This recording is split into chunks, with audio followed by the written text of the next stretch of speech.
Renukaswamy murder ಕೇಸ್ನಲ್ಲಿ ಹಣ ಪತ್ತೆ ವಿಚಾರ ನಟ ದರ್ಶನ್ ವಿಚಾರಣೆಗಾಗಿ ಬಳ್ಳಾರಿಗೆ ಬಂದ ಐಟಿ ಟೀಮ್ 2 ಕಾರಿನಲ್ಲಿ 5 ಐಟಿ ಅಧಿಕಾರಿಗಳು ಆಗಮಿಸಿದ್ದಾರೆ. ಲ್ಯಾಪ್ಟಾಪ್ ತೆಗೆದುಕೊಂಡು ಬಂದಂತ ಐಟಿ ಅಧಿಕಾರಿಗಳು ಕೋರ್ಟ್ ಆರ್ಡರ್ ಸಮೇತ ಬಳ್ಳಾರಿ ಜೈಲಿಗೆ ಆಗಮಿಸಿದ್ದಾರೆ. ಎಂಟ್ರಿ ರೂಮ್ನಲ್ಲಿ ದರ್ಶನ್ ವಿಚಾರಣೆಯನ್ನ ನಡೆಸುತ್ತಿದ್ದಾರೆ ಐಟಿ ಅಧಿಕಾರಿಗಳು.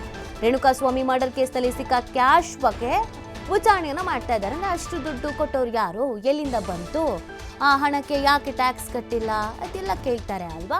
ಸೊ ಆ ಎಲ್ಲ ಪ್ರಶ್ನೆಗಳನ್ನ ಇದೀಗ ದರ್ಶನ್ಗೆ ಮಾಡ್ತಾ ಇದ್ದಾರೆ.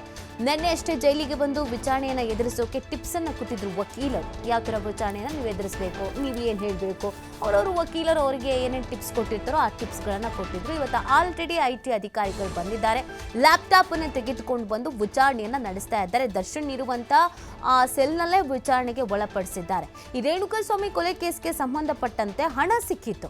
ಈ ಹಣದ ಮೂಲ ಯಾವುದು, ಯಾರು ಕೊಟ್ರು, ಯಾಕೆ ಕೊಟ್ರು, ಹೇಗೆ ಕೊಟ್ರು, ಹಾರ್ಡ್ ಕ್ಯಾಶ್ ಕೊಟ್ರ, ಚೆಕ್ ಮುಖಾಂತರ ಕೊಟ್ರ, ನೀವು ಹೇಗೆ ತಗೊಂಡ್ರಿ, ಯಾವುದಕ್ಕೋಸ್ಕರ ತೆಗೆದುಕೊಂಡ್ರಿ, ನೀವು ಅದಕ್ಕೆ ಟ್ಯಾಕ್ಸ್ ಪೇ ಮಾಡಿಲ್ಲ, ಯಾಕೆ ಟ್ಯಾಕ್ಸ್ ಪೇ ಮಾಡಿಲ್ಲ.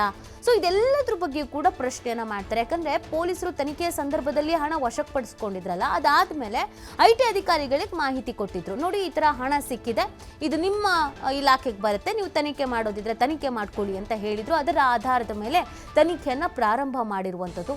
ಈಗ ದರ್ಶನ್ ಅದಕ್ಕೆ ಏನು ಉತ್ತರ ಕೊಡ್ತಾರೆ ಗೊತ್ತಿಲ್ಲ. ಇದು ಸಿನಿಮಾ ಒಂದಕ್ಕೆ ಒಪ್ಕೊಂಡಿದ್ದು ಅಂತ ಕೊಡ್ತಾರೋ, ಅಥವಾ ಅದು ಬಿಸ್ನೆಸ್ಗೆ ಸಂಬಂಧಪಟ್ಟಿದ್ದು ಅಂತ ಕೊಡ್ತಾರೋ, ಅಥವಾ ಸಾಲದ ರೂಪದಲ್ಲಿ ನಾನು ತೆಗೆದುಕೊಂಡಿದ್ದೆ ಅಂತ ಕೊಡ್ತಾರೋ ಗೊತ್ತಿಲ್ಲ. ಒಟ್ಟು ಆ ಹಣವನ್ನ ರೇಣುಕಾಸ್ವಾಮಿಯ ಕೊಲೆ ಮಾಡಿದ್ದು ನಾವೇ ಅಂತ ಒಪ್ಪಿಕೊಂಡು ಸರೆಂಡರ್ ಆಗಬೇಕು ಅಂತ ಬಂದಿದ್ದವರಿಗೆ ಡೀಲ್ಗೆ ಅಂತ ಆ ಹಣವನ್ನ ಬಳಕೆ ಮಾಡ್ಕೊಳ್ಳಲಾಗಿತ್ತು ಅನ್ನೋದು ತನಿಖೆ ಸಂದರ್ಭದಲ್ಲಿ ಗೊತ್ತಾಗಿತ್ತು. ಅದು 30 ಲಕ್ಷ, 60 ಲಕ್ಷ, 50 ಲಕ್ಷ ಈ ಥರದ್ದು ಯಾವುದೇ ಆಗಿದ್ರು ಕೂಡ ಅದಕ್ಕೊಂದು ಟ್ಯಾಕ್ಸ್ ಪೇ ಆಗಿರಬೇಕು, ಅಥವಾ ಟ್ರಾನ್ಸಾಕ್ಷನ್ ಆಗಿದ್ರೆ ಅದು ಯಾವ ಥರದ್ದು ಟ್ರಾನ್ಸಾಕ್ಷನ್ ಆಗಿದೆ ಅನ್ನೋದು ಗೊತ್ತಾಗಬೇಕಾಗತ್ತೆ.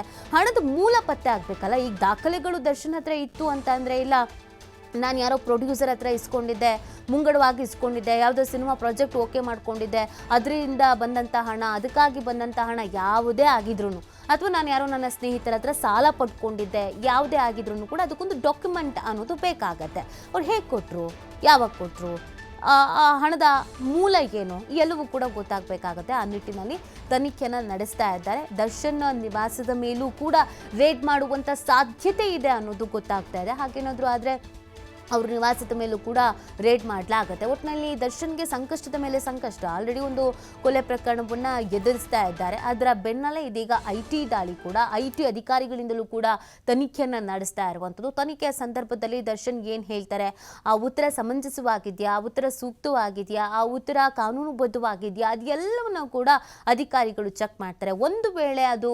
ಕಾನೂನುಬದ್ಧವಾಗಿಲ್ಲ ಅಂತ ಹೇಳಿದರೆ, ಆ ಪ್ರಕ್ರಿಯೆ, ಹಣ ಪಡೆದಿದ್ದು, ಕೊಟ್ಟಿದ್ದು, ಅಥವಾ ಹಣದ ಮೂಲ ಇದ್ಯಾವುದು ಕೂಡ ಕಾನೂನುಬದ್ಧವಾಗಿಲ್ಲ ಅಂತ ಅಂದರೆ, ಅಥವಾ ಗೊತ್ತಿಲ್ಲ ಅಂತ ಹೇಳಿದ್ರೆ, ಮತ್ತೊಂದು ಸಮಸ್ಯೆಯನ್ನ ದರ್ಶನ್ ಎದುರಿಸಬೇಕಾಗತ್ತೆ. ಪರಪ್ಪನ ಅಗ್ರಹಾರದಲ್ಲಿ ರಾಜಾತಿಥ್ಯ ಕೇಸ್ನಲ್ಲೂ ಕೂಡ ಅವರು ತನಿಖೆಯನ್ನು ಎದುರಿಸ್ತಾ ಇದ್ದಾರೆ.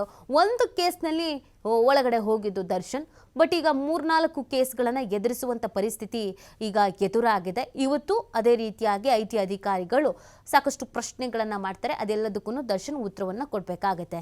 ನಿನ್ನೆ ಅವರ ಪರ ವಕೀಲರು ಭೇಟಿ ಕೊಟ್ಟಿದ್ರು ಈ ಜೈಲಿಗೆ. ದರ್ಶನ್ಗೆ ಹೇಳಿರ್ತಾರೆ, ಹೀಗೀಗಾಗತ್ತೆ, ಹೀಗೆ ಕೇಳ್ತಾರೆ, ನೀವು ಹೀಗೀಗ ಉತ್ತರ ಕೊಡಬೇಕು. ಅದು ನಾರ್ಮಲ್ ಪ್ರಕ್ರಿಯೆ ಅಲ್ವಾ. ಅವರವರ ಕ್ಲೈಂಟ್ಗೆ ಏನೇನು ಉತ್ತರ ಕೊಡಬೇಕು, ಏನು ಎತ್ತ ಅನ್ನೋದನ್ನು ವಕೀಲರು ಹೇಳಿರ್ತಾರೆ. सर सब साइड